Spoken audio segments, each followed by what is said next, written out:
Olá pessoal, vamos entrar agora no anexo 8º da nossa portaria, que vai falar dos parâmetros para gestão de investimentos. Então aqui basicamente vai trazer, né, alguns parâmetros para nossa gestão de investimentos, além daqueles contidos na resolução do Conselho Monetário Nacional, a 4963 de 2021. Basicamente aqui vai detalhar a operação com a compra direta de títulos públicos e a grande novidade que essa portaria traz para a gente em relação à gestão de investimentos, que são os empréstimos consignados.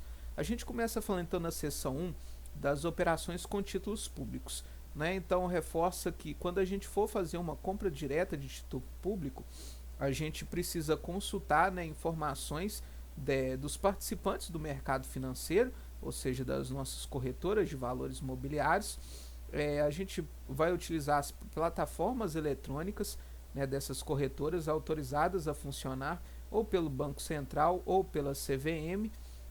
A gente precisa registrar o valor e o volume dos títulos que foram efetivamente negociados e, né, ter a garantia de que os títulos de propriedade do RPPS eles estejam depositados no nosso sistema Selic, que é o sistema de liquidação e custódia do Tesouro Nacional.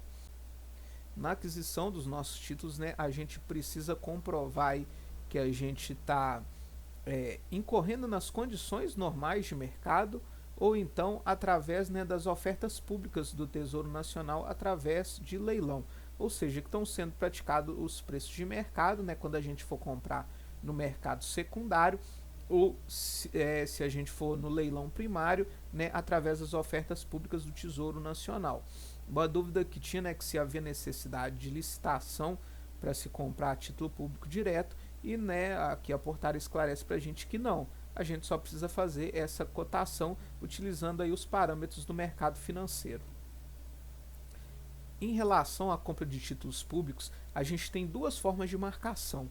Ou a gente, né, tem ele disponível para negociação futura ou venda imediata, ou seja, que é a marcação a mercado, ou títulos mantidos a vencimento, marcação na curva.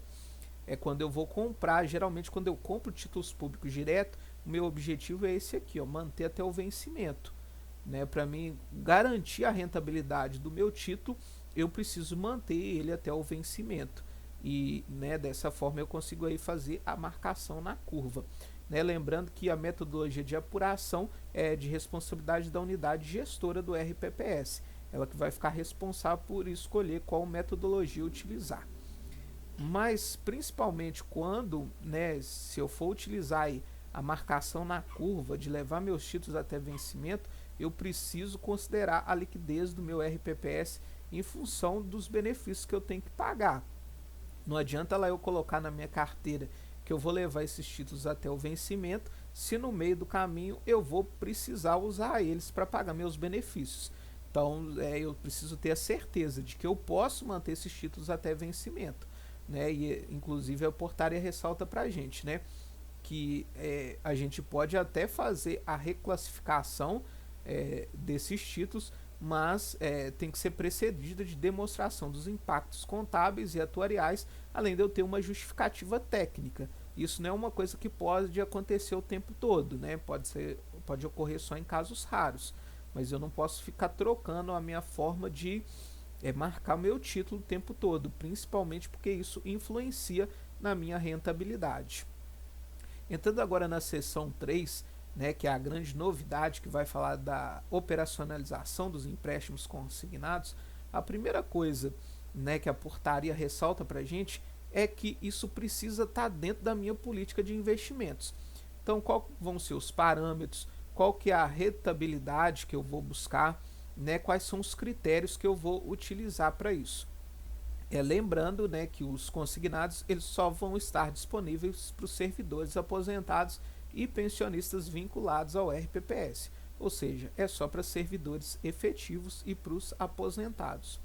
E no caso dos servidores ativos e de aposentados e pensionistas que são custeados pelo Tesouro, eu só posso emprestar para eles, eu só posso fazer consignação, né, para esses efetivos e aqueles que são responsabilidade do Tesouro, se a classificação do meu ente federativo ela for A no sistema de pagamento do Tesouro Nacional. Se eu tiver qualquer classificação diferente de A, eu não posso fazer consignado para os servidores e aposentados pensionistas de responsabilidade do ente federativo. Eu só posso fazer para aqueles cujo pagamento seja responsabilidade do RPPS. Eu preciso dar publicidade para quais são os meus critérios de elegibilidade, né, aos empréstimos consignados.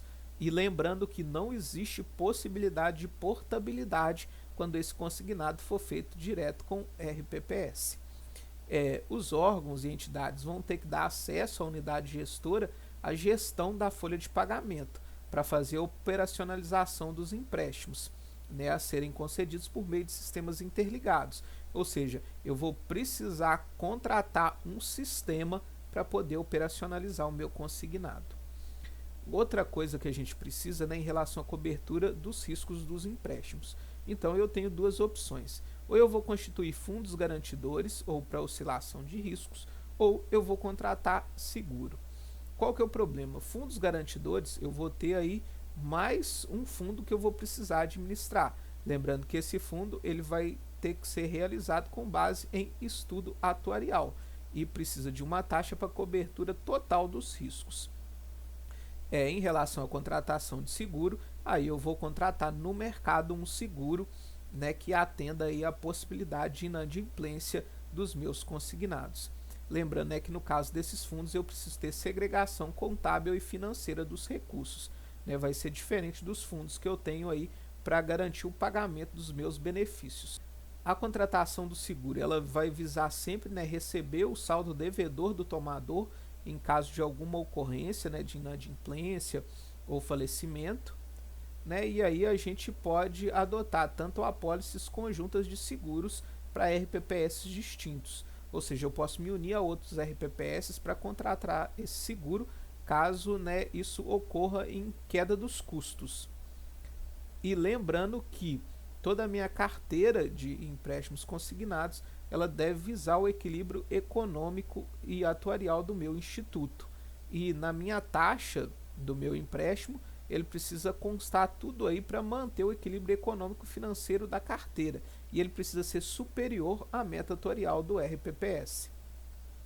Além disso, né, na minha taxa de juros, vai precisar contemplar toda a administração das operações, os custeios dos fundos garantidores, né, ou dos seguros que eu vou contratar, e independente se eu contratar uma pessoa jurídica para operacionalização dos empréstimos, né, a liberação do valor e o desconto das parcelas, elas vão estar sempre sob a responsabilidade da unidade gestora do RPPS.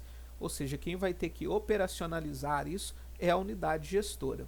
Eu posso contratar softwares para me ajudar, uma empresa para prestar algum tipo de consultoria, mas toda a operacionalização, liberação, aprovação do meu consignado, ela vai estar atrelada à unidade gestora do meu RPPS. A gente sabe, né, que quem tem a certificação do Progestão tem o aumento do limite, né, para quem não tem Progestão, no máximo 5% dos recursos. Para quem tem o Progestão em qualquer nível, a gente pode usar até 10% dos nossos recursos para efetuar empréstimos consignados. E em caso, né, de que eu atinja esse limite, a concessão de empréstimos ela está automaticamente suspensa. Lembrando que todos os parâmetros e diretrizes, né, que eu vou determinar para fazer esses consignados, eles precisam ser autorizados e aprovados pelo meu conselho deliberativo. Falando agora, né, da operacionalização, da consignação e repasse, né, isso vai ser feito diretamente em folha de pagamento e o valor correspondente às parcelas ele precisa ser imediatamente creditado para a unidade gestora do RPPS. Né, lembrando que, como acontece nos consignados de uma maneira geral, a dívida ela não persiste para os dependentes e para os pensionistas daquele segurado. Caso o ente federativo não repasse, né, o valor das prestações, a unidade gestora do RPPS precisa comunicar imediatamente e, caso ocorra algum tipo de atraso, precisa ter aplicação de multa e juros. né? Além disso, ficam aí vedadas novas concessões até que o ente federativo, né, normalize esses repasses. O responsável pelo repasse é sempre o órgão ou entidade responsável pelo pagamento, e caso, né, esse órgão, por alguma falha, deixe de cobrar ou repassar esse valor, ele se torna devedor solidário junto com o beneficiário do empréstimo. Toda contratação do empréstimo ela precisa ser realizada através de um contrato, né? Esse contrato ele pode ser feito específico a cada novo empréstimo de forma eletrônica, ou pode ser um contrato de adesão, onde que vão pactuar aí as futuras concessões de empréstimos. De qualquer maneira, a cada novo contrato eu preciso de um novo número, isso precisa ser muito bem controlado. A gente precisa da autorização do ente federativo e principalmente de retenção de verbas rescisórias, caso haja, né, a demissão ou exoneração desse servidor que contraiu um empréstimo. E além disso, né, caso não tenha como tirar dessas verbas rescisórias, a gente precisa aí, né, de autorização para débito na conta do tomador. O desconto das verbas rescisórias, né, é limitado a 30% das verbas. É vedado estabelecer qualquer prazo de carência para os consignados, e a liberação do dinheiro ela só vai acontecer após a celebração do contrato, a autorização do ente responsável pelo pagamento e a confirmação do poder ou órgão responsável. E a partir daí a unidade gestora ela tem 5 dias úteis para liberar esse valor em depósito na mesma conta em que o beneficiário recebe o seu salário, o seu benefício. Tá? Não pode ser pago em espécie de maneira nenhuma. Falando agora dos critérios que eu vou adotar, né, para ver quem vai poder ter direito a fazer esses consignados, eu vou levar em consideração o perfil dos servidores, né, então aí vou ver características biométricas, funcionais e remuneratórias e da natureza dos benefícios. Eu preciso saber se ele vai ter disponibilidade de margem e, né, se não tenha nenhum tipo de inadimplência ou não tenha perdido o vínculo com o ente federativo ou cessado o benefício. E eu posso contratar pessoas jurídicas para fazer a análise e proteção de crédito. O prazo dos meus empréstimos, eles precisam levar em conta as obrigações do RPPS, sua carteira de investimentos, e não podem ser superiores aos prazos aplicados no regime geral. Se não me engano, hoje é de no máximo 72 prestações. Toda consignação, né, ela está condicionada existente de margem consignável, e a margem individual aí ela vai ter como base também a base dos beneficiários do regime geral, que hoje é de 35% sobre a remuneração. Lembrando que aqui, né, no caso dos ativos, não entra em consideração verbas transitórias. Hora extra, né, aquele que é efetivo e é também comissionado, a diferença de comissionado, isso não entra para base do consignável. É apenas a remuneração acrescida de vantagens permanentes. E aí no cálculo das minhas prestações eu preciso levar em conta a taxa referente ao custo administrativo, ou seja, todo o custo que eu tenho para operacionalizar o meu empréstimo consignado, cobertura de riscos, taxas adicionais de riscos e, além disso, a taxa de juros correspondente à minha rentabilidade. Tudo isso, então, vai entrar aí na taxa de juros que eu vou cobrar do meu consignado. Lembrando também que eu preciso levar em consideração eventuais impostos que eu vou precisar pagar. E aí a unidade gestora ela tem a obrigação de manter por no mínimo 10 anos todos os documentos relativos à concessão de empréstimos, né, caso seja aí solicitado pela Secretaria de Previdência. Bom, pessoal, em relação aos consignados, é isso que a portaria traz para a gente. Os demais anexos, eles na verdade eles só são modelos de documentos que a gente vai precisar emitir. Então no anexo 9 a gente tem o modelo da certidão de tempo de contribuição. No anexo 10 a gente tem o modelo da relação das bases de cálculo de contribuição. No anexo 11, né, da declaração para revisão de certidão de tempo de contribuição. No anexo 12 é a declaração de tempo de contribuição para fins de concessão de benefício ou emissão de CTC pelo INSS, ou seja, quando o meu servidor contribui para o INSS. né, no anexo 13, essa certidão específica de tempo de contribuição prestado pelo segurado ao próprio ente instituidor para fins de compensação.